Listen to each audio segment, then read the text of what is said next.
جو نوجوان طبقہ ہے جو یہاں پر الحمدللہ 5 وقتہ نماز میں اور تبلیغ کے مشورے میں جڑ رہے ہیں، آپ ان کی تعریف کریں، سراہنا کریں، اور ان میں سے جتنے بھی لوگ ہیں کم سے کم 10 لوگوں کا ایک گروہ بنائیں تاکہ وہ اور زیادہ محنت کر سکے۔ ہم میں بلا کسی تمہید کے حضرت مولانا محمد حافظ صاحب کو دعوت دیتا ہوں کہ حضرت آئیں اور اپنے قیمتی نصائح سے ہم سب کو مستفید فرمائیں۔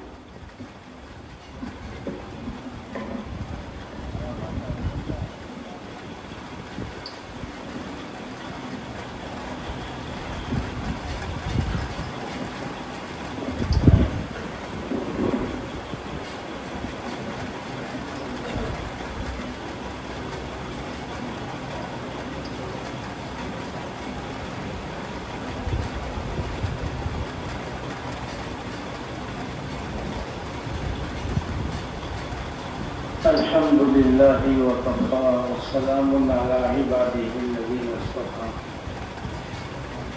أما بعد فأعوذ بالله من الشيطان الرجيم بسم الله الرحمن الرحيم يا أيها الذين آمنوا عليكم أنفسكم صدق الله العلي العظيم۔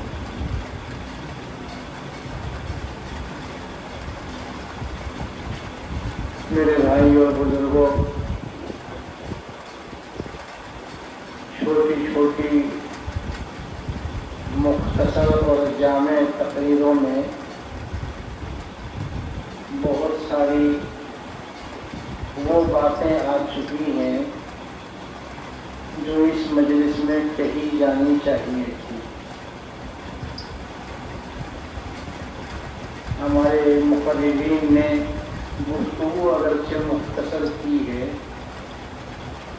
لیکن بہت جامع اور منظم گفتگو کی ہے، اس لیے زیادہ تفصیل کی ضرورت نہیں ہے۔ قرآن کریم کی آیت کا چھوٹا سا ٹکڑا، آیت تو لمبی ہے، اس کا چھوٹا سا ٹکڑا میں نے پڑھا ہے۔ اللہ تعالیٰ فرماتے ہیں اے ایمان والو، تمہارے اوپر اپنی اپنی فکر کرنا لازمی ہے۔ بات معاشرے کی اصلاح کی ہو رہی ہے۔ معاشرہ، سماج، الفاظ الگ الگ ہیں لیکن مفہوم ایک ہی ہے۔ سماج ہمارا اور آپ کا، سب کا جو رہنا سہنا ہے، اس کا نام ہے سماج۔ ہم سے الگ کوئی چیز نہیں ہے، ہم اور آپ سب کے سب سماج کا ایک جز ہے، معاشرے کا ایک جز ہے۔ اور سب کو معلوم ہے کہ اکائیاں اور جزیات جب اچھی ہوں تو اس سے پھر کلیات بھی اچھی بنتی ہیں۔ مثال کے طور پر آپ چائے بناتے ہیں، ہر گھر میں چائے پی جاتی ہے، تو اگر چائے اچھی بنانی ہے تو اس میں جتنی بھی چیزیں استعمال کرتے ہیں وہ ساری اچھی ہونی چاہیے۔ دودھ صاف ہو، اچھا ہو، اس میں ملاوٹ نہ ہو، چینی اچھی کوالٹی کی ہو، خراب نہ ہو، چائے کی پتی اچھی کمپنی کی ہو، تو جب یہ چیزیں ساری اچھی ہوں گی اور صحیح طریقے سے ان کو وقت پر استعمال کیا جائے گا تو چائے خود بخود اچھی بن جائے گی۔ اگر دودھ ملاوٹ کا ہے، دودھ میں خرابی ہے، چاہے چائے کی پتی کتنے بھی اچھی ہو، چائے اچھی نہیں بنے گی۔ یہ دودھ تو بہت اچھا ہے لیکن چائے بالکل ردی قسم کی ہے، جسے عام طور سے ہمارے گاؤں دیہات میں آتی ہیں، تو دودھ بھی اچھا ہے، چینی بھی اچھی ہے، تو چائے اچھی نہیں ہے، پتی اچھی نہیں ہے تو چائے خراب ہو جاتی ہے۔ تمام کھانوں کی یہی بات ہے۔ مکان آپ بناتے ہیں، آپ نے ہر چیز اچھی استعمال کی لیکن سیمنٹ اچھا استعمال نہیں کیا، تو چاہے سریا بھی ٹھیک ہو، اینٹیں بھی ٹھیک ہو، روڈی بھی ٹھیک ہو، لیکن سیمنٹ خراب ہونے کی وجہ سے مکان کی کوالٹی خراب ہو جائے گی۔ تو ہر چیز کی بالکل یہی مثال ہے۔ یہ معاشرہ، یہ سماج ہمارا اور آپ کا سب کا یہ مشترکہ نام ہے۔ اگر ہم سماج کو اچھا بنانا چاہتے ہیں تو سماج کی ہر جزوی کو اچھا ہونا چاہیے، ہر فرد کو اچھا ہونا چاہیے۔ مرد بھی سماج کے افراد میں سے ہیں، عورتیں بھی سماج کے افراد میں سے ہیں، بچے بھی ہیں، جوان بھی ہیں، بزرگ بھی ہیں، سب کے مجموعے کا نام سماج اور معاشرہ ہے۔ اس لیے ہم سب کو اپنی اپنی اصلاح کی فکر کرنی ہوگی اور خود اپنے آپ کو بطور مثال کے پیش کرنا ہوگا۔ بہت ساری باتیں حضرت مولانا عرفان صاحب نے ارشاد فرمائی شروع کی تقریر میں کہ مثال بن کر سامنے آنا پڑے گا۔ علماء کی مثال دے رہے تھے، اس طرح علماء کی ذمہ داری ہے ایسے ہی کسی گاؤں میں جو بڑے لوگ ہوتے ہیں، جن کی گاؤں میں چلتی ہے، چاہے وہ پردھان نہ ہوں لیکن خاندان کے بڑے ہوں، ہر خاندان میں بڑے لوگ ہوتے ہیں، ہر خاندان میں ان کی بات منتی ہے، انہی کے اشارے پر لوگ ووٹ بھی دیتے ہیں، انہی کے اشارے پر لوگ چلتے بھی ہیں۔ تو صرف علماء ہی کی بات نہیں ہے، حفاظ اور قراء کی بات نہیں ہے، بلکہ سماج میں جو لوگ ایسے ہیں جن کی بات مانی جاتی ہے، جن کی باتوں پر لوگ عمل کرتے ہیں، ان کو بھی اس میں شامل کرنا پڑے گا۔ صرف علماء اکیلے کھڑے ہو جائیں اور ساتھ دینے والے نہ ہوں تو اس کا مطلب یہ نہیں کہ علماء کو کھڑے نہیں ہونا چاہیے، لیکن یہ ذمہ داری صرف ایک طبقے کی نہیں، پورے سماج کی ہے۔ جن کی بات بھی مانی جاتی ہے وہ لوگ علماء کی بات بھی مانتے ہیں اور ذمہ داروں کی بات بھی مانتے ہیں۔ جب تک یہ لوگ اپنے آپ کو مثال نہیں بنائیں گے کسی بھی کام میں، کسی بھی عمل میں، تو اس وقت تک سماج میں اور معاشرے میں اصلاح مشکل ہو جائے گی، آسانی سے اصلاح نہیں ہو سکے گی۔ اس لیے ضرورت ہے سب کو کھڑے ہونے کی اور سب کو ایک دوسرے کا ساتھ دینے کی۔ جب ساتھ ملے گا تو پھر بات مضبوط ہو جائے گی۔ اگر سیمنٹ نے اینٹ کو پکڑ لیا تو دیوار مضبوط ہو جائے گی۔ اگر اینٹ پر گارا لگا ہوا ہے، اینٹ پر میل لگا ہوا ہے، کائی جمی ہوئی ہے، تو اس کو اگر ہم دیوار میں لگائیں گے اور سیمنٹ لگائیں گے تو وہ اینٹ سیمنٹ کو پکڑتی نہیں ہے۔ تو جب تک سب ایک دوسرے کو پکڑیں گے نہیں، ساتھ کھڑے نہیں ہوں گے، تو اس وقت تک سماج میں اصلاح مشکل ہوگی۔ مبارکباد ہے ہمارے ان نوجوانوں کے لیے، علماء کے لیے کہ انہوں نے پہل کی ہے اور یہ پہل ان کی ذمہ داری بھی ہے۔ تو اللہ تعالیٰ ہمارے ان نوجوان بچوں کی کوششوں کو قبول فرمائے۔ انہوں نے فکر کی ہے، فکر کرنا ان کی ذمہ داری بھی ہے۔ برائیاں سماج میں بہت ساری ہیں، جیسے جسموں میں بیماریاں نئی پیدا ہوتی جا رہی ہیں، ایسے ہی سماج میں برائیاں بھی نئی پیدا ہوتی جا رہی ہیں۔ ہم نے اپنا بچپن دیکھا ہے اور بچپن میں اپنے بزرگوں کو دیکھا ہے۔ حضرت مولانا زاہد حسن صاحب رحمۃ اللہ علیہ ہمارے بڑے بزرگ تھے، انہوں نے بڑی اصلاحی کوششیں کی ہیں۔ اس زمانے کی برائیاں اور تھیں، اس زمانے میں نشے کی بات کہیں ہم نے سنی ہی نہیں، اس زمانے میں نشے کی بات نہیں ہوتی تھی، اس زمانے میں تو فضول خرچی کی بات ہوتی تھی، پردے کی بات ہوتی تھی، تعلیم کی بات ہوتی تھی۔ اب آہستہ آہستہ وقت بدلا اور دور آیا حضرت مولانا بشیر احمد صاحب نور اللہ مرکزہ، والد محترم حضرت مولانا محمد کامل صاحب نور اللہ مرکزہ اور دوسرے حضرات کا، کہ ان کا دور آتے آتے سماج میں یہ برائی پیدا ہو گئی نشے کی۔ اب سارا زور نشے پر لگایا جا رہا ہے، نشہ دور ہو جائے، بچے خراب ہو رہے ہیں، رشتے جو پہلے سے ہیں وہ ختم ہو رہے ہیں، رشتے ٹوٹ رہے ہیں۔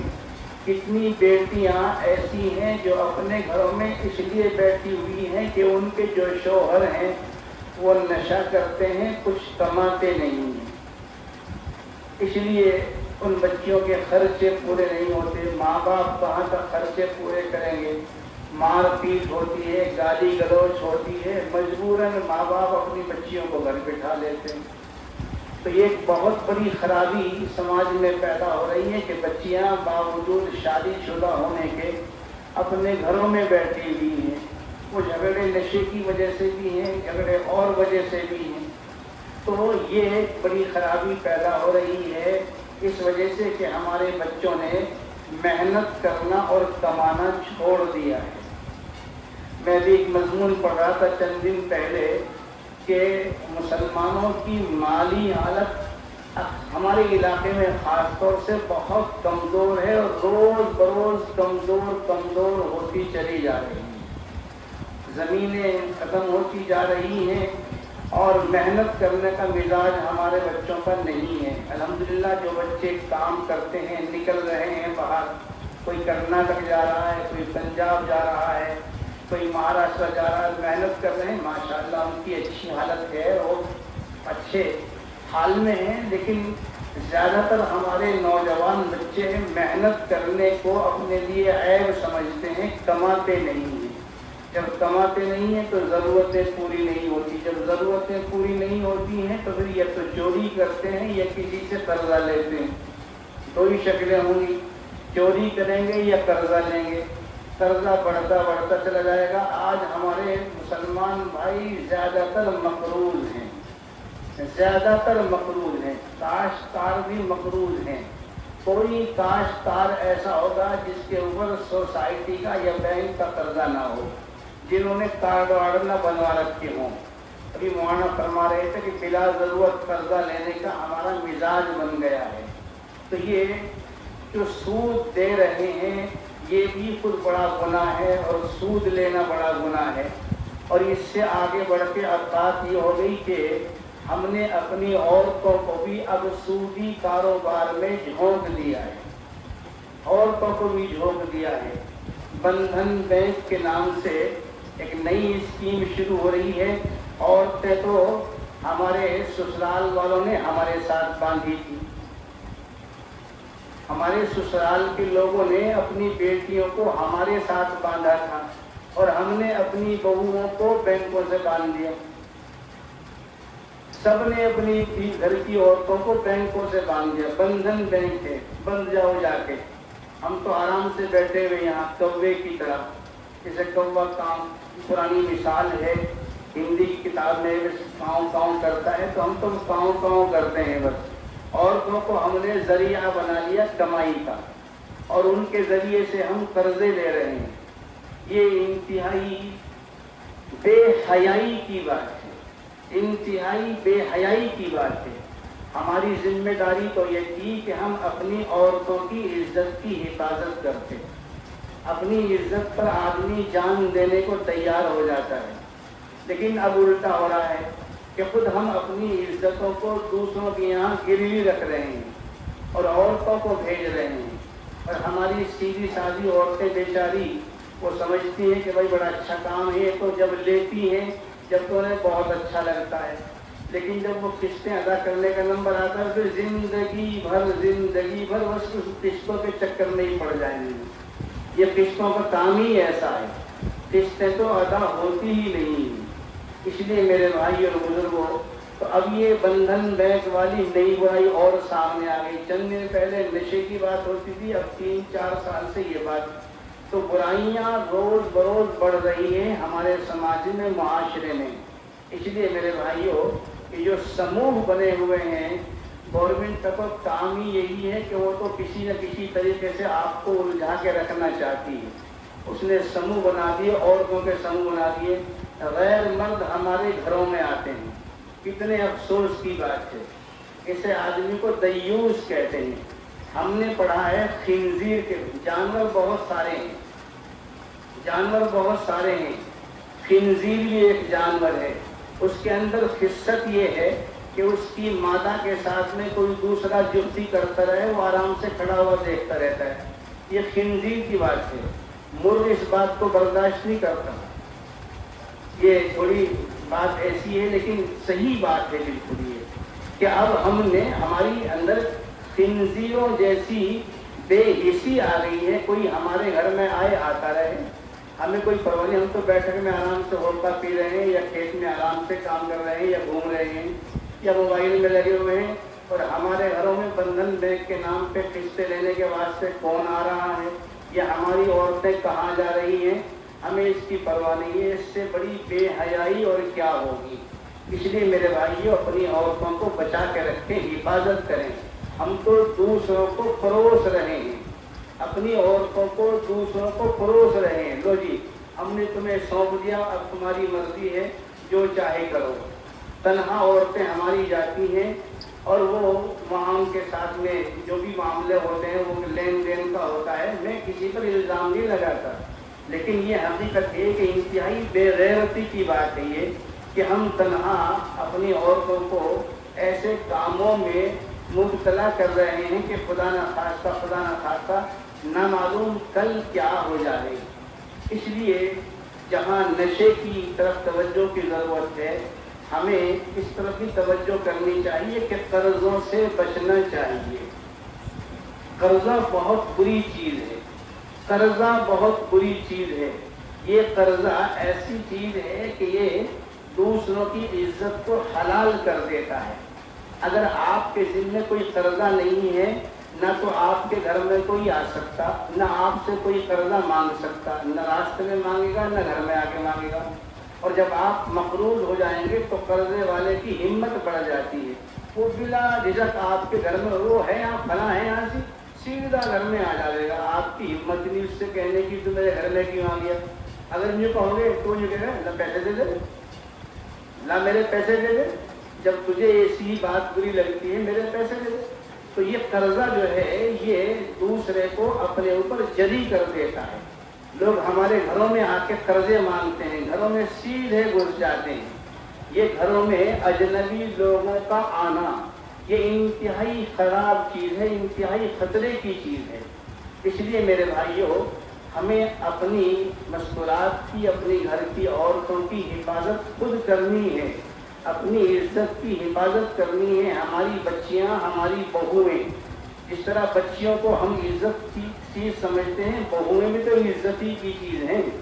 ایسا نہیں ہے دونوں میں کوئی فرق ہے، مگر ہم نے الگ الگ کر رکھا ہے.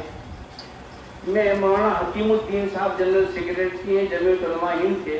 پچھلے دنوں ان کی تقریر سننا تھا. حضرت نے بڑی عجیب بات کہی ہے، بڑی عجیب بات کہی ہے. ایک تو ہماری بیٹیاں ہیں جو دوسروں کے گھروں میں ہم ان کو بیاہتے ہیں، وہاں ان کے جو بچے ہوں گے وہ ہمارے نہیں ہوں گے. ہماری بیٹیوں کے جو بچے ہوں گے، جو اولاد ہوگی، وہ اولاد ہماری نہیں کہلائے گی. کس کی کہلائے گی بھائی؟ ارے بھائی، جن کے گھروں میں ہماری بیٹیاں گئی نہیں، اولاد انہیں کی تو کہلائے گی نا. ہماری اولاد کن کے ذریعے سے پیدا ہوگی؟ ہماری ان بہوؤں کے ذریعے سے جو دوسرے گھروں سے ہمارے گھر میں آئی ہیں، جو ہمارے بچوں کی مائیں ہیں، جن کے اوپر ہمارے بچوں کی تربیت کی ذمہ داری ہے. اگر ہم اپنی ان بہوؤں پر اپنی بیٹیوں کی آدھی توجہ بھی دے دیں تو گھروں میں لڑائیاں ختم ہو جائیں گی. میری بات کچھ سمجھ رہے؟ ہماری بیٹی اگر کسی دوسرے گھر میں ہے، ماں بھی پریشان اس کی وجہ سے، میں بھی پریشان اس کی وجہ سے، میری بیٹی پریشان ہے، اس کے پاس مکان نہیں ہے، اس کو الگ نہیں کیا جا رہا ہے، ہم اس کو الگ کرانے کی فکر کرتے ہیں، جب آئے گی تو بیٹی الگ ہو کے جائیے، الگ کر کے بھیجیں گے ہم تو۔ لیکن جو بہو ہمارے گھر میں دوسرے کی آئی ہوئی ہے، اس کی طرف ہماری توجہ اپنی بیٹی سے آدھی بھی نہیں ہے، حالانکہ وہ ہمارے بچوں کی ماں ہے، وہ ہمارے بچوں کی ماں ہے، اس کے ذریعے سے اللہ نے ہمیں اولاد دی ہے۔ ہماری اولادیں ہماری بیٹیوں سے پیدا نہیں ہونے کی، ہماری اولادیں ان بیٹیوں سے پیدا ہوں گی جو دوسرے گھروں سے ہمارے گھر میں آئی ہیں، مگر ہمیں ان کی کوئی فکر نہیں ہے۔ دوسرے کے گھر میں ہماری بیٹی ہے، شام کو کیا کھایا ہے، فون کر کے ماں پوچھے گی آج کیا کھانا بنایا، اور اپنے گھر میں جو بہو ہے اسے کھانا ملا یا نہیں ملا، اس کے لیے کچھ کھانا بچا یا نہیں بچا، اس کی کوئی فکر نہیں، اس کے لیے دودھ بھی بچا ہے یا نہیں، اس کے سر میں درد ہے، اس کی دوا آئی ہے، اس کی کوئی فکر نہیں۔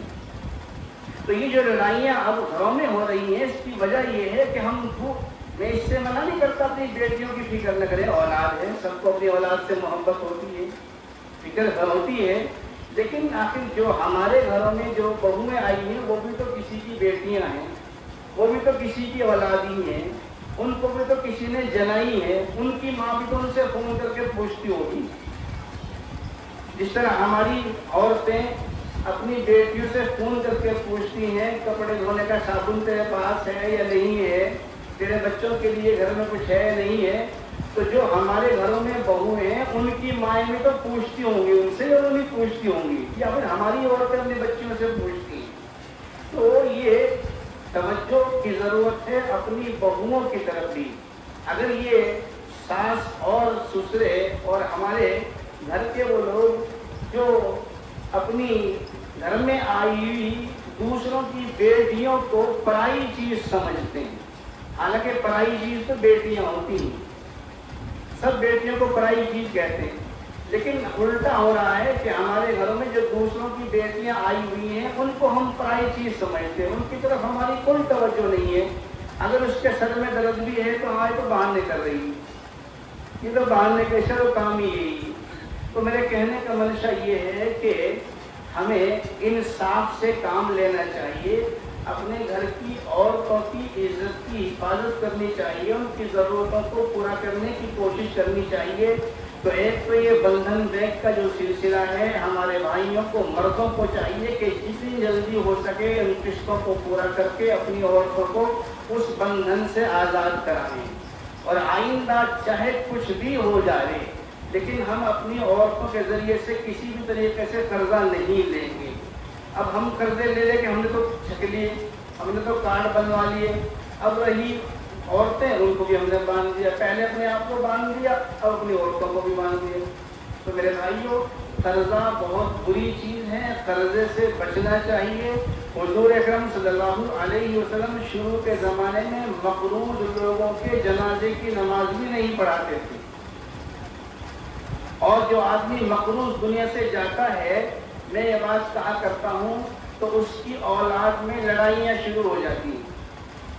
کتنے ہمارے بھائی ایسے ہیں جو زمینوں پر قرضے لے کے رکھتے ہیں، اس کا انتقال ہو گیا، اب جو بیٹے ہیں وہ آپس میں لڑتے ہیں، بھئی یہ قرضہ کون دے گا، زمین تو میں بھی لے لوں گا، وہ زمین میری، وہ زمین میری، وہ مکان میرا، لیکن باپ جو قرضہ چھوڑ کے گیا ہے اس کو کون دے گا، اس کی طرف کسی کی فکر نہیں ہوتی، اور لڑائیاں ہوتی ہیں۔ تو ہمیں چاہیے کہ اگر ہم اپنے بچوں کو سکون کی زندگی دینا چاہتے ہیں تو ہرگز دنیا سے مقروض اپنے آپ کو چھوڑ کے نہ جائیں، اپنے بچوں کا قرضہ چھوڑ کے نہ جائیں، ورنہ ہمارے بچے ہمیں گالیاں دیں گے، اندر ہی اندر گالیاں دیں گے، اب دیتے ہیں ہمارا باپ کیا کر کے گیا ہے، ہمارے باپ نے کیا کیا ہے، اتنا قرضہ ہمارے سر پہ لاد کے گیا ہے۔ حضور اکرم صلی اللہ علیہ وسلم نے تو ایک موقع پر سعد بن ابی وقاص رضی اللہ عنہ سے یوں فرمایا تھا کہ وہ اپنے سارے مال کو اللہ کے راستے میں خرچ کرنا چاہتے تھے، ان کی طبیعت خراب ہوئی، بیمار ہوئے، آپ ان کی عیادت کے واسطے تشریف لے گئے، مزاج پرسی کے واسطے، انہوں نے کہا یا رسول اللہ صلی اللہ علیہ وسلم، میری ایک بیٹی ہے اس کے لیے وہ تھوڑا سا مال بھی کافی ہے، میں اس کو رخصت کر دوں گا، باقی سارا مال میں اللہ کے راستے میں خرچ کر دو۔ آپ نے کہا کہ نہیں، کہ 2/3 کر دوں، نہیں، آدھا کر دوں، نہیں، 1/3۔ آپ نے کہا 1/3 بھی بہت، 3 حصے میں سے 2 حصے اولاد کے لیے اور 1 حصہ اللہ کے راستے میں۔ حالانکہ وہ شراب میں خرچ نہیں کر رہے تھے بلکہ اللہ کے راستے میں خرچ کرنا چاہتے تھے۔ آپ نے کہا کہ 1/3 بھی بہت ہے، بس ثلث کثیر۔ اور پھر آپ نے یوں فرمایا تم اپنی اولاد کو مالدار چھوڑ کے جاؤ، یہ اچھا ہے اس سے کہ تم اپنی اولاد کو بھیک مانگا چھوڑ کے جاؤ۔ تو ہمیں اپنی اولاد کو اچھی حالت میں چھوڑ کے جانا چاہیے، ان کو قرضوں میں دبا کر نہیں جانا چاہیے، ایسے کام کرنے ہی نہیں چاہیے جس سے ہمیں قرضے لینے پڑیں۔ اپنے خرچوں کو کم کریں۔ قرضے کیوں ہو رہے ہیں؟ خرچوں کے زیادہ ہونے کی وجہ سے، خرچوں کے زیادہ ہونے کی وجہ سے قرضے ہو رہے ہیں۔ بیٹیوں کی شادیوں کی وجہ سے قرضے ہو رہے ہیں۔ اولاد کو ان کے وراثت میں ان کا حصہ دلواؤ، وہ ٹھیک ہے۔ ہم یوں کہتے ہیں کہ لڑکیوں کا حصہ، اچھی بات ہے بھائی، جب لڑکیوں کو ماں باپ دیتے ہیں، بہت سارا سامان دیتے ہیں، تو یوں کہتے ہیں ان لڑکیوں کا، بھائی لڑکیوں کا جو حصہ ہے وہ وراثت میں ہے، لڑکیوں کا حصہ وراثت میں ہے۔ تم جب مرو گے تو تمہارے مال کے حصے تمہاری اولاد کے اعتبار سے ہونے چاہیے۔ یہ نہیں کہ زندگی میں اتنی اونچی شادی کرو، اتنی اونچی شادی کرو، 8-8 10-10 لاکھ روپے میں شادیاں ہو رہی ہیں اور کھانے پینے پر خرچ ہو رہا ہے، کھلانے پلانے پر خرچ ہو رہا ہے، باراتوں میں خرچ ہو رہا ہے، فضول خرچ ہو رہا ہے۔ اپنی بچیوں کو ایسا سامان دو جو ان کے کام آئے، سونا دے دو تاکہ ان کے کام آئے، کبھی بیچ کے اس کو استعمال کر لیں گے۔ سونے کی قیمت ہمیشہ بڑھے ہی بڑھے گی، سونا کبھی نیچے آتا ہی نہیں، چاندی کبھی کبھار اوپر نیچے معمولی ہو جاتے ہیں، ورنہ ہمیشہ اوپر کو رہتے ہیں۔ آپ نے 50,000 کا صوفہ دے دیا، اول تو گھروں میں جگہ نہیں ہے۔ میں نے کتنے گھر ایسے دیکھے ہیں کہ QR نہیں کھلتے، کتنے گھر ایسے دیکھے ہیں کہ صوفہ QR میں اڑا ہوا ہے اور گھر میں صوفے کے اوپر صوفہ رکھا ہوا ہے، اسے اوپر رکھ دو بھائی اس کرسی کو، اور گھر میں چلنے پھرنے کی جگہ نہیں ہے، مہمانوں کو بٹھا کر کھانا کھلانے کی جگہ نہیں ہے، اور مکانوں کے دروازوں میں دروازے نہیں ہیں، گھروں میں پلاسٹر نہیں ہے۔ لیکن خواہش یہ ہے کہ دوسرا آدمی اپنے گھر کو بیچ کے سارا میرا گھر بھر دے، اور اپنے گھر میں پلاسٹر بھی صحیح نہیں ہے۔ کتنے مکان ایسے دیکھے ہوں گے آپ نے کہ مکان پورے نہیں۔ ہمارے یہاں تو مکان پورے ہوتے ہی نہیں، بس دیوار کھڑی کری رہنا شروع کر دیا۔ کرناٹک میں اکثر جاتا رہتا ہوں، وہاں کوئی مکان ادھورا نظر آتا ہی نہیں، جب تک کہ چاروں طرف سے مکمل نہیں ہو جائے گا اس وقت تک وہ لوگ رہنے کو تیار نہیں ہوتے۔ ہمارے یہاں عجیب مزاج ہے، نہ باہر پلاسٹر، نہ اندر پلاسٹر، نہ فرش ہے، نہ کھڑکی ہے، نہ دروازے ہیں، کچھ بھی نہیں ہے۔ بس جلدی لڑکی کی شادی کر لو تاکہ برتن آ جائیں۔ بہت سارے لوگ تو برتن اس لیے نہیں خریدتے کہ بہو آئے گی وہ برتن لے کے آئے گی، بہت سارے لوگ فریج اس لیے نہیں خریدتے کہ بہو آئے گی فریج لے کے آئے گی۔ تو میرے بھائیوں میں یوں کہتا ہوں اپنے بچوں کو، نوجوانوں کو، اللہ نے تمہیں تو مرد بنایا، اللہ نے تمہیں مرد بنایا، مردوں کو کمانے والا بنایا۔ الرجال قوامون علی النساء، مردوں کو اللہ نے حاکم بنایا ہے ان کی طاقت کی وجہ سے، ان کے کمانے کی وجہ سے، طاقت کی وجہ سے، کمانے کی وجہ سے، تاکہ ہم اپنی گھر کی ضرورتوں کو خود پورا کریں۔ اور جب ہم نے اپنی ضرورتوں کو دوسروں پر ڈال دیا، اب اگر وہ آرام سے آ کے لیٹتی ہے تو اس کا حق ہے۔ بھائی اگر ایک اور لڑکی ہمارے گھر میں جو آئی ہے بہت سارا سامان لے کے آئی ہے، اب اگر وہ آرام سے ٹانگ پہ ٹانگ رکھ کے لیٹتی ہے تو اس کی کیا غلطی ہے؟ تو بہت سارا سامان لے کے آئی ہے بھائی، اسے تو نخرا ہے اتنا سامان لے کے آئی۔ تو ہم نے خود ان کو اپنے اوپر حاکم بنا لیا ہے، ان کے سامان کے لالچ میں ہم نے کمایا کچھ نہیں، گاڑی بھی انہیں کی، موٹر سائیکل بھی انہیں کی، چولہے بھی انہوں کے، بیٹری بھی انہیں کی، انورٹر بھی انہیں، سب چیز تو انہیں کی ہے، سب چیز تو وہیں سے آئے گی. ہم کیا کرتے ہیں؟ ہم تو آرام سے بیٹھے ہوئے ہیں. ہم تو آرام سے بیٹھے ہوئے ہیں. تو میرے بھائی اور بزرگوں، اللہ نے آپ بچوں کو مرد بنایا ہے، کمائیں. پہلے اس قابل بنے کہ ہمارے گھر کی ساری ضرورتیں پوری ہوں، تب ہم شادی کرنے کی سوچیں. ہمارے پاس تو کچھ بھی نہیں ہے، چارپائی تک نہیں ہے، لیٹنے کے لیے بستر نہیں ہے، بس ساری چیزیں وہی لے کے آ جائیں گی. پھر تم کیا کرو گے بھائی؟ پھر تو تمہیں جا کے ان کے ہاں گھر جمائی رہنا چاہیے تھا. تو میرے بھائی اور بزرگوں، حضرت جو فرما رہے تھے ابھی مولانا عرفان صاحب کہ بھائی ہمیں خود مثال بننا پڑے گا. یقیناً علماء کو بھی مثال بن کے طے کرنا پڑے گا. تقریریں تو بہت کچھ ہوتی ہیں، تقریروں سے کچھ ہونے والا نہیں ہے. البتہ بیداری آ سکتی ہے، لیکن صرف تقریروں سے ہی اصلاح ہو جائے نہیں. جب تک عمل نہیں ہوگا، کچھ نوجوان کھڑے نہیں ہوں گے، چاہے وہ علماء ہوں یا ہمارے نوجوان جو انگریزی پڑھے لکھے نوجوان ہیں، ڈاکٹر ہیں، ماسٹر ہیں، وکیل ہیں.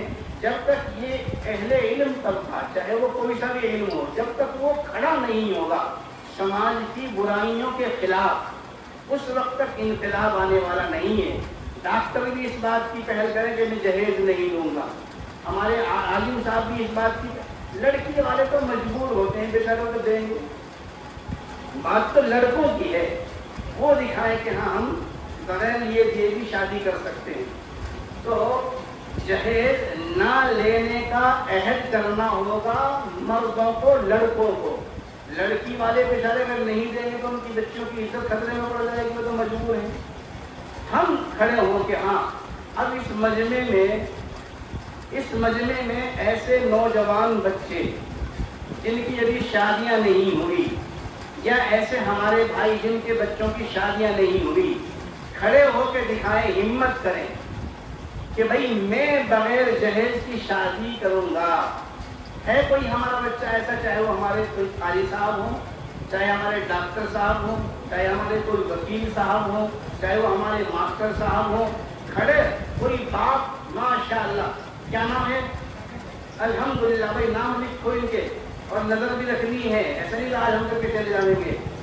ماشاءاللہ دیکھو ہمارا نام بھی کچھ کرنی پڑے گی آپ کو مجموعوں میں الحمدللہ بغیر. اور جب سگائی ہوگی جب کیا کرو گے؟ اب تو سگائیاں بھی شادیوں جیسی ہونے لگی. بالکل میں تو 1 روپے کا بھی فائل نہیں ہوں، لیکن جو کہاوت چلی آ رہی پرانی کہ روپے پہ سگائی کریں گے صرف. ماشاءاللہ وہ لکھے گا بھائی مولانا وسیع اللہ صاحب، کوئی ایسا آدمی کو جس نے جہیز نہ لیا ہو.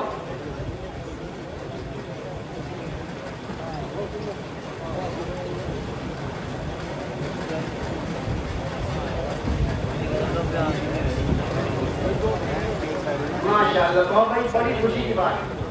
اگر اس گاؤں سے یہ پہل شروع ہو گئی، اس گاؤں سے اگر یہ پہل شروع ہو گئی کہ بغیر جہیز کے کچھ نوجوان، اپنی ماں کو بھی سمجھائیے بھائی. کبھی بھی گئے تو کیوں کھڑا ہو گیا تھا وہاں سے؟ یہ کس نے کہا تھا میرے گھر میں سامان کہاں سے لگا، چمچی کہاں سے آئیں گی، گلاس کہاں سے آئیں گے، اور پلیٹ کہاں سے آئیں گی؟ پہلے انتظام کرو گھر میں. جہیز نہ لینے کا مطلب یہ ہے کہ گھر میں پہلے ضرورت کی چیزوں کا انتظام کرو کہ فریج بھی میں لے آیا، مشین بھی لے آیا، بیڈ بھی میں لے آیا، سارے سامان. اب میں رہنے والے کو لے کے آؤں گا، اب میں رہنے والی کو لے کے آؤں گا. پھر دیکھو انشاءاللہ گھروں میں کیسے سکون ہوتا ہے انشاءاللہ. ہو گئے نام ان کے ماشاءاللہ. یاد رکھیو جب ان کی شادی ہوگی مجھے بتائیے، میں آ کے نکاح پڑھاؤں گا انشاءاللہ. تو اگر 5 بھی کھڑے ہوئے تو بہت بڑی بات ہے. اگر ہمارے 5 نوجوان بھی اس مجلس میں کھڑے ہو گئے تو بہت بڑی بات ہے. کوئی بڑا آدمی کھڑا نہیں ہوا جو یہ کہتا میں اپنے لڑکی کی بغیر جہیز کے شادی کروں گا. بات تو ماں باپ سے ہے نا. کبھی گھر جا کے تمہاری بات شروع ہو جائے، ہم تو اتنے دنوں سے انتظار میں بیٹھے ہیں کہ بارات لے کے جائیں گے اور گاڑی لے کے جائیں گے اور پہلے لے کے جائیں گے اور سامان بھر کے لائیں گے. تو بات بڑے لوگوں کی ہے، بڑے لوگوں کے ذہن بننے چاہیے. انشاءاللہ پھر انقلاب اور تبدیلی آئے گی. ایسے ہی جو بندھن بینکوں کا مسئلہ ہے، میں یہاں پر کسی کو کھڑا کر کے ذلیل نہیں کرنا چاہتا، لیکن یہ کہوں گا آپ لوگوں سے کہ آپ لوگ طے کریں کہ انشاءاللہ ہم پہلی فرصت میں اپنے گھر کی عورتوں کو بندھن بینکوں سے آزاد کرائیں گے، چاہے ہمیں کچھ بھی کرنا ہے، چاہے موبائل بیچنا ہے۔ ہم رہائی کی بات یہ ہے کہ میں 20,000 کا موبائل جیب میں رکھتا ہوں، میری عورت جو ہے وہ بندھن بینک میں بندھی ہوئی ہے۔ تو ہم اس بات کا ارادہ کریں کہ انشاءاللہ پہلی فرصت میں اپنی مستورات کو، اپنی عورتوں کو بندھن بینکوں سے آزاد کرائیں گے، اور کبھی بھی کچھ بھی چاہے بھوکا رہنا پڑ جائے، چاہے چٹنی سے کھانا پڑے، لیکن ہم بندھن بینک سے قرضہ ہرگز نہیں لیں گے، اور اس بندھن بینک کی اسکیم کو ناکام کریں گے، اس کو فیل کریں گے، اپنے گاؤں سے اس لعنت کو ختم کریں گے۔ ایک گاؤں بھی اگر اس کام کے لیے کھڑا ہوگا انشاءاللہ مثال بن جائے گی، اور دوسرے گاؤں کے لوگوں کو بھی حوصلہ ملے گا، ہمت کہ ہاں بھائی دو زبان والے یہ کام کر سکتے ہیں تو ہم کیوں نہیں کر سکتے۔ ایسے ہی بات ہے نشے کی۔ نشے سے بات شروع ہوئی تھی کہ نشے کی وجہ سے ہمارے گھر اجڑ رہے ہیں، گھر اجڑ۔ ابھی بھی آج ایک بات ہوئی تھی کہ نشے میں طلاق دے دی، تو نشے میں طلاق دے کے بہانہ بناتے ہیں یہ نشے میں تھا طلاق دے دی۔ تو بھائی جو طلاق ہو رہی ہے نشے میں، یہ بھی تو خود ایک لعنت ہی ہے۔ طلاق تو بہت بری چیز ہے، طلاق تو جائز چیزوں میں سب سے بری چیز ہے۔ یہ جو طلاق کا مسئلہ ہو رہا ہے کہ طلاقیں ہو رہی ہیں، اور پھر دوسرا مسئلہ آتا ہے کہ اب یوں کرنا پڑے گا، یوں کرنا پڑے گا، بڑی ذلتیں برداشت کرنی پڑتی ہیں، تو ہم اپنی زبان پر کنٹرول کیوں نہیں کرتے ہیں؟ کیوں ہم چھوٹی چھوٹی باتوں پر طلاق کا مسئلہ کھڑا کرتے ہیں؟ اس لیے ہم سب کو چاہیے، بچوں کو چاہیے کہ ہرگز اس لفظ کو زبان پر نہ لائیں، اور کبھی بھی طلاق کا کوئی کیس ہمارے گاؤں میں نہیں ہونا چاہیے۔ انشاءاللہ کوشش کریں گے بھائی۔ ہاں، اگر معاملہ نبھ نہیں رہا ہے تو اس کی شریعت میں شکلیں ہیں، اگر نبھاؤ نہیں ہو رہا ہے، کھینچ تان چل رہی ہے، کئی سال ہو گئے، تو اس کی بھی شکلیں ہیں۔ ایسی شکلیں ہیں کہ اگر دوبارہ بات بننے لگے تو کچھ نہیں کرنا پڑتا۔ طلاق کی شکلیں ایسی ہیں کہ اگر طلاق ہو گئی، ایک طلاق دے دی، اب آگے چل کے بات پھر ٹھیک ہو گئی، آپس میں محبت ہوگی، فون پہ بات ہوگی، بڑی اچھی بات ہے، بس نکاح کر لو، معاملہ ٹھیک ہو گیا۔ پھر وہ ادھر ادھر والی بات نہیں ہوتی ہے، جس کو میں نام نہیں لینا چاہتا۔ وہ چپکے کرتے ہیں کہ وہ یوں کر لو، یوں کر لو، فلاں سے کر دو، فلاں سے کر دو، اس کی ضرورت نہیں پڑتی ہے۔ پہلے ہم 3 طلاق دیتے ہی کیوں ہیں کہ پھر ہمیں جھوٹی چیز کھانی پڑے۔ اس لیے میرے بھائی اور بزرگوں، ان چیزوں پر کنٹرول کرنے، یہ بھی سماج میں ایک برائی ہے، طلاقوں کا زیادہ ہونا، لڑائی جھگڑے گھروں میں ہونا، گھروں میں لڑائی جھگڑے ہونا، اس کی وجہ سے طلاقیں ہوتی ہیں، گھر ٹوٹتے ہیں، گھر اجڑتے ہیں، مقدمے بازیاں ہوتی ہیں۔ آج عدالتوں میں بہت سارے مقدمے صرف لڑکیوں ہی کے چل رہے ہیں، لڑکیوں ہی کے چل رہے ہیں۔ چھوٹی سی بات ہوتی ہے، پہنچ جاؤ جی مہیلا کھانے میں پہنچ جاؤ جی۔ تو یہ انتہائی گھٹیا حرکت ہے کہ ہم اپنی لڑکیوں کو پیسہ لینے کے لیے استعمال کر رہے ہیں۔ شادی کرتے ہیں اور پھر ذرا سی بات ہو گئی، ہم نے تو بھائی 7 لاکھ خرچ کر رکھے ہیں، 7 لاکھ لیں گے، 10 لاکھ لیں گے۔ تو میرے بھائیو، یہ ساری چیزیں سماج کے لیے ناسور ہیں، خراب چیزیں ہیں۔ بچے برباد ہو جاتے ہیں، بچے ماؤں سے ٹوٹ جاتے ہیں، باپوں سے ٹوٹ جاتے ہیں، بچوں کی زندگی خراب ہو جاتی ہے۔ اس لیے محنت کریں، اپنی عورتوں کی ضرورتوں کو پورا کریں، پھر لڑائی جھگڑے نہیں ہوں گے، وہ بھی خاموش رہے گی، چپ رہے گی، کچھ نہیں کہے گی، اور پھر جھگڑے بھی نہیں ہوں گے۔ ہماری بڑی عورتوں کو بھی چاہیے کہ اپنی بہوؤں کا ایسا ہی خیال رکھیں جیسے اپنی بیٹیوں کا خیال رکھتی ہیں، پھر انشاءاللہ محبتیں پیدا ہوں گی۔ تو ایسے ہی شادی بیاہ کی بات نہیں، کہنے میں تو بہت ساری باتیں ہیں، تو وہی میں ذرا اپنے اخراجات کو محدود کریں۔ جو گاؤں کے ذمہ دار بڑے لوگ ہیں ان سے بھی درخواست کروں گا کہ وہ بھی اپنے خاندان پہ کنٹرول کریں۔ اور کوئی آدمی اگر حد سے بڑھنا چاہتا ہو تو سب مل کے اس کو یوں کہیں بھائی بیٹی تو ہماری بھی ہے، آج تو بڑی شادی کر رہا ہے، ہمیں بھی تو اپنی بیٹیوں کی شادی کرنی، تیرے تو ایک ہی ہے، تیرے تو 3 ہیں۔ ایسا ہوتا نہیں گھروں میں بھائی، کسی کسی کے 3 ہیں، کسی کے 4 ہیں۔ اب ایک آدمی نے تو خاندان کے ایک آدمی نے تو گاڑی بھی دے دی، سگائی میں موٹر سائیکل بھی دے دی، بھائی میں بھی اسی خاندان کا آدمی ہوں، اب میں کیا کروں گا، میں تو کچھ بھی نہیں کر سکتا۔ اس لیے ہم سب خاندان کے لوگوں کو ایک جیسا مزاج بنانا چاہیے، خاندان کے ہر آدمی کا خیال رکھنا چاہیے کہ میرے خاندان میں کمزور لوگ بھی ہیں، ان کو بھی اپنی بیٹیوں کی شادی کرنی ہے، میں ایسا کام کروں جس سے ان کے لیے بھی شادیاں کرنا آسان ہو۔ اللہ تعالیٰ ہمارے لیے ان تمام برائیوں سے بچنا آسان فرما دے، اور ہمارے نوجوان بچے الحمدللہ جو کھڑے ہوئے ہیں یہ ہمت کے ساتھ کھڑے ہوں۔ ہوتا کیا ہے کہ تحریکیں کھڑی ہوتی ہیں اور چند دنوں کے بعد میں وہ آہستہ آہستہ دم توڑ دیتی ہیں، پہلے ایک ختم ہوتا ہے، پھر 2، پھر 3، 1-2 اکیلے رہ جاتے ہیں، وہ بھی کچھ نہیں کر پاتے۔ اس لیے جو بچے کھڑے ہوئے ہیں، جو نوجوان کھڑے ہوئے ہیں، وہ صرف علماء ہی نہیں ہونے چاہیے بلکہ ہمارے سماج کے جو بچے ہیں ان کو بھی اس میں شامل ہونا چاہیے، چاہے وہ عالم نہ ہو، چاہے وہ قاری نہ ہو۔ ڈاکٹروں کو بھی اپنے ساتھ جوڑو، جو ہمارے نوجوان وکیل ہیں ان کو بھی ساتھ جوڑو، اور جو جس کام میں بھی لگے ہوئے ہیں سب کو ساتھ لے کر چلو۔ جب اجتماعیت ہوگی تو انشاءاللہ پھر یہ تحریک آگے بڑھے گی اور مضبوطی کے ساتھ اس میں کھڑے ہوں۔ اگر کوئی بات ایسی ہو کہ ہم سے کوئی سخت گفتگو کرتا ہے اس کو برداشت کریں، لڑنے والی بات بالکل نہیں ہونی چاہیے۔ بھئی ہم تو اچھے کام کے لیے کھڑے، ہم کی سنیں گے، کسی کی نہیں سننی پڑے گی، سننی پڑے گی۔ میں ان بچوں سے کہتا ہوں جو کھڑے ہوئے ہیں وہ سننے کا مزاج بنائیں۔ حضور اکرم صلی اللہ علیہ وسلم سب سے بڑے مبلغ، آپ جتنا سنتے تھے اتنا کسی نے نہیں سنا۔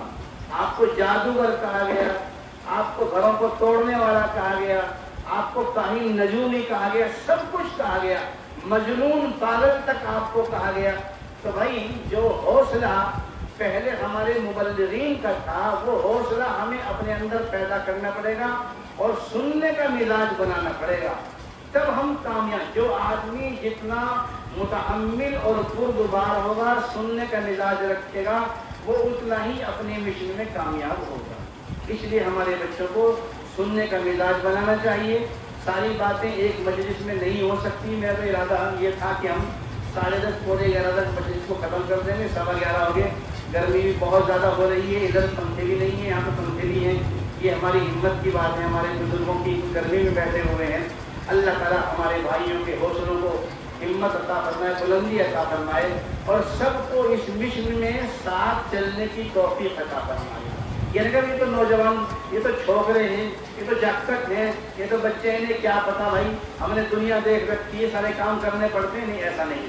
ان کا حوصلہ نہ توڑیں، یہ بچے آپ ہی کے بچے ہیں۔ یہ ہم نے پڑھا لکھا کر ان کو اسی واسطے عالم بنایا، ڈاکٹر بنایا، وکیل بنایا، تاکہ یہ ہمارے لیے کچھ کام کر سکیں۔ اگر ہم ہی اپنے بچوں کے حوصلوں کو توڑیں گے، یہ تو جب تک ہے انہیں کیا پتا، تو پھر ان کے حوصلے ٹوٹ جائیں گے، پھر یہ کبھی بھی اچھے کام کے لیے کھڑے نہیں ہو سکیں گے۔ اس لیے ان کی حوصلہ افزائی کریں، ان کی ہمت بڑھائیں، ان کا ساتھ دیں، اور جو یہ کرتے ہیں آپ ان میں برابر ساتھ رہیں۔ انشاءاللہ پھر یہ تحریک کامیاب ہوگی، اور یہاں سے یہ تحریک چلے گی، پھر آہستہ بدوپورے میں جائے گی، ادھر برالے میں جائے گی، پاوٹی میں جائے گی، پھر یہ چراغ سے چراغ جلتا جائے گا اور روشنی بڑھتی بڑھتی چلی جائے گی۔ اللہ تعالیٰ آپ کی کوششوں کو کامیاب کرے۔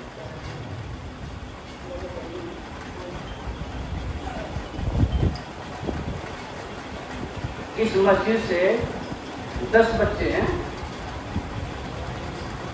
ہاں یہ ٹھیک ہے، مضبوطی کے ساتھ 10 کھڑے ہو جاتے ہیں، ساتھ تو سب دیں گے۔ ان کے جو ذمہ داروں پر ہماری رضوان صاحب ہیں، کون سے ہیں وہ؟ یہی ہے، ماشاء اللہ، اللہ ان کی حرکت میں اور اضافہ فرمائے، ان کی تحریک کو اللہ مضبوط کر دے۔ دیکھو نام بھائی آپ کے ساتھی کون کون ہیں؟ ہاں شاباش، ماشاء اللہ، شاباش۔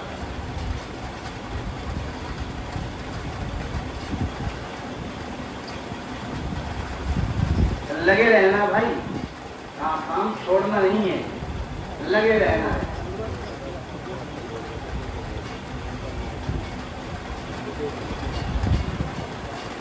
ایک دو